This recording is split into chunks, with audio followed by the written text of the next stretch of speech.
Hey yo, Anthony Joshua being set up once again to fight another Eddie Hearn setup.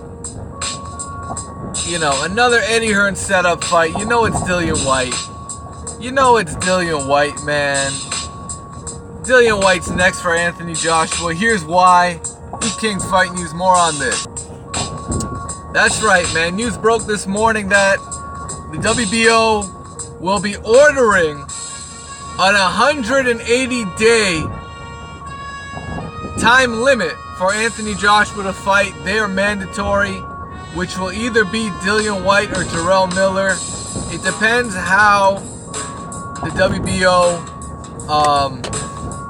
it depends what the WBO is looking to do, because what's going on right now is for whatever reason, the WBO is not considering Alexander Povetkin as taking care of the mandatory, because Alexander Povetkin is actually the #1 ranked contender in the WBO rankings, yet they want to order another mandatory.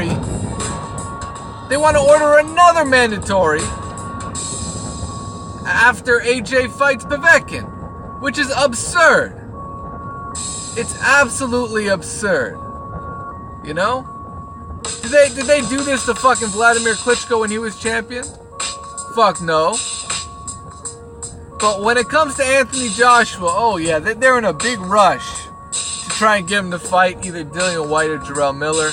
And who knows, maybe Jarrell Miller and Dillian Whyte might end up fighting towards the end of the year. I think they might be on a collision course as an eliminator to fight Anthony Joshua, if you ask me. And, you know, if that fight happens, then so be it. But only on the pretense that Jarrell Miller and Dillian Whyte end up fighting each other for the right to get a crack at Anthony Joshua, because, in my opinion, whoever ends up winning that fight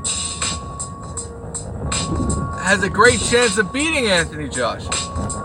I personally believe, y'all might be surprised, but I'm not sure if AJ can take Dillian Whyte in a rematch. I'm not sure if AJ really beats Dillian Whyte in a rematch. And no hate on Anthony Joshua, but for some reason I just see him looking less and less impressive every time I see him in the ring.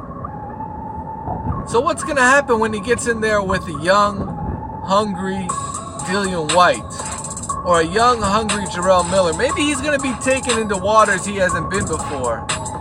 Maybe, just maybe, he's going to find out that these guys ain't playing with him, man. They ain't trying to fucking go 12 rounds. They're trying to take his head off.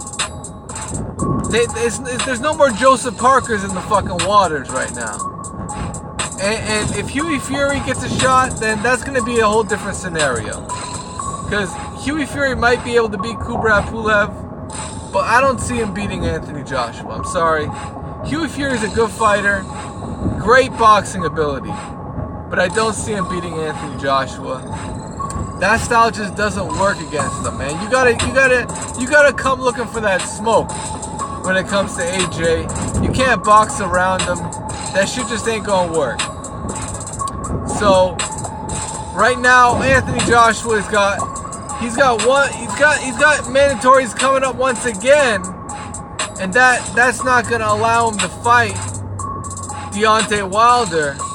That super fight that's worth over 60 or 70 million. It's not going to allow him to do it if he keeps on listening to Eddie Hearn and his promoter, who he signed a 3-year deal for. I mean, what the fuck, man? AJ, he just keeps looking worse and worse. And he keeps putting himself in closer and closer position to potentially lose a fight. So I mean, it's up to him, man. If he wants to put 70, 80 million on the table just so he can fight a mandatory, then it's up to him, man. The dude really don't want no smoke. And that's okay.